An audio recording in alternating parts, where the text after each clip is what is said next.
Hello guys PL साउर आउ एक नुआ धमाकादार भिडियो आपण मानक स्वागत। आसंतु आज आरंभ करिबा मिक्स चाउमिन एक नुआ ढंगरे नुआ रूपरे। आसंतु देखंतु आ मजा नियंतु। आज बनेबा अंडा चाउमिन। देखंतु एडी पानी बसे देछि ता देहर टिके नुन पकई दबा आ टिके तेल देई दबा आकु बर्तन फुटीबा को दबा। एठी हमें चाउमिन नै जाइछे ता संगरे एठी हमें अंडा भी नै जाइछे। पानी बर्तन फुटले ता देहर चाउमिन पकेबा। पानी फुटलाणी एबे हमें चाउमिन को पकई दबा पानी रे। भलो भाबरे चाउमिन को दे दबा पानी रे ताकू मिक्स कर दबा। बर्तन भाई हमरो गरम करके ताकू बर्तन छाणी देछे हमरो होची चाउमिन की आ ता संगरे हमें एठी किछि अंडा बर्तन पई भाजी की ताकू काट देछे आ एठी किछि चिकन छोटो छोटो पीस करी ताकू कोसी के एठी काट देछे आ एठी बंधा कोबी काटिचे ता संगरे प्याज अदा रसुण कंचा लंकाटा सरी जाइए। एबे स्टार्ट करिया पकाओ। तेल गरम हो गलानी एबे तेल रे पड़ियो अदा रसुण एबे तेल रे पड़ला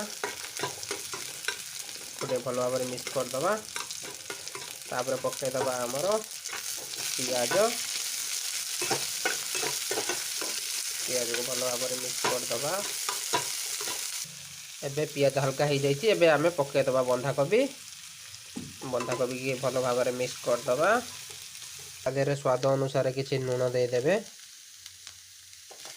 एबे को भल भाव मिक्स कर दबा। एबे आधे पके दबा टिके जीरा पाउडर ता सहित पके दबा हमर जेहेतु कंचा लंका थिलानी टिके गुंड लंका पके दबा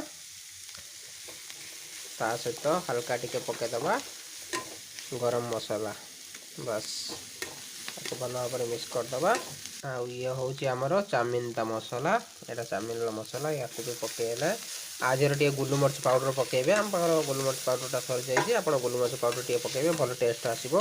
एबे हमर मसाला रेडी हे सारची आज रो भाजी की रखितिबा अंडा को पके दबा आको टिके भल भाव मिक्स कर दबा। एबे होची हमर मसाला रेडी हे सारची एबे चाउमिन की पके दबा। देखंतु भल भाव मु मिक्स कर देछि एबे चाउमिन की आधे हमें चिकन को पके दबा कोसी की रखितिबा चिकन। एबे आधे हमें पके दबा हल्का टिके विनेगर किछि टमाटर सॉस आउ किछि रेड चिली सॉस। आसंतु आमे तो खाइबा पई रेडी हेले आसंतु आमे खाउचे देखिबा केमिति टेस्ट होईची आजी। चिकन अंडा मिक्स बिरयानी और चाउमिन